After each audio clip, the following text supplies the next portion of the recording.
If your DAF truck has the axle load monitoring system fitted, it is used to show the actual axle loads on the master display on the dash. By using the master control switch, the individual axle loads and the vehicle's weight can be activated and shown on the master display. It is important to remember though that the axle load is only shown when the ignition is switched on and the vehicle is stationary and at normal driving height. The axle load monitoring system will require calibration regularly and also when you first take delivery of the vehicle. Whenever the unsprung weight of the vehicle is changed, the system will need to be recalibrated as well. The recalibration process is straightforward, and over the next few minutes I'll show you how to perform this procedure. But first, I'll show you where to locate the axle load monitoring window. To begin, ensure the vehicle is stationary with the park brake engaged and the suspension set at the normal ride height. Turn on the ignition and press the back button on the master control switch to activate the master display. Rotate the master control switch to select the vehicle info icon at the top of the screen. Then press the center button on the master control switch to select it and the vehicle info menu will open up. Now rotate the master control switch to select the axle load icon, which is located at the bottom left side of the menu, and press the center button in the master control switch to select it. This display contains the gross vehicle weight, which can be found in the top right of the screen. If you have a smart trailer with a TEBS unit that supports axle load monitoring, then the trailer's axle weights can also be displayed and its weight included in the overall gross vehicle weight. You can view additional trailer axle loads by pressing this arrow.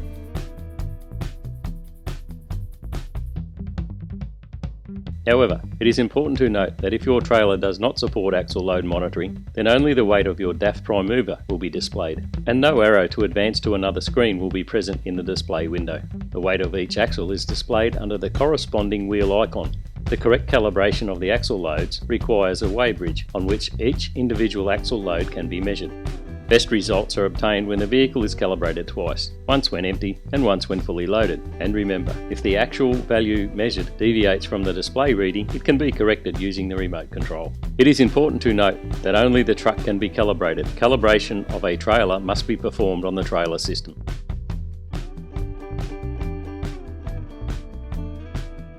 Now I'll explain how to calibrate the system using the remote control. Switch on the ignition and use the menu control switch to open the axle load screen on the master display as described earlier. Remove the extended remote control from the cradle beside the right side of the driver's seat.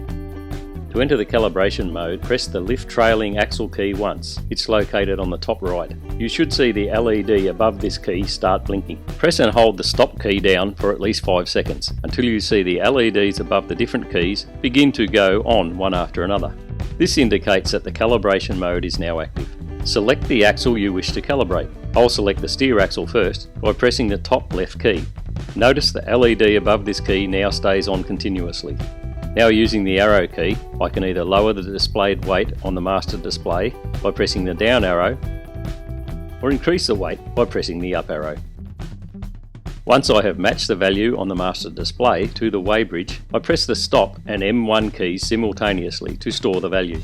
Now I can select the top middle key to activate the front drive axle's calibration mode and repeat the process. Again, pressing the stop and M1 keys simultaneously to store the value. Finally, I select the top right key to activate the rear drive axle's calibration mode and repeat the process.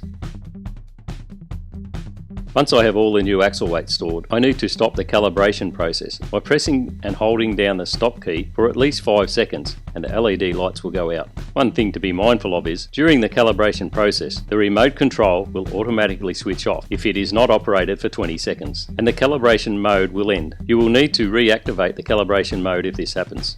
If you require more detailed information on how to calibrate the axle load monitoring system on your DAF truck, refer to the air suspension section in the owner's manual or contact your nearest DAF dealership.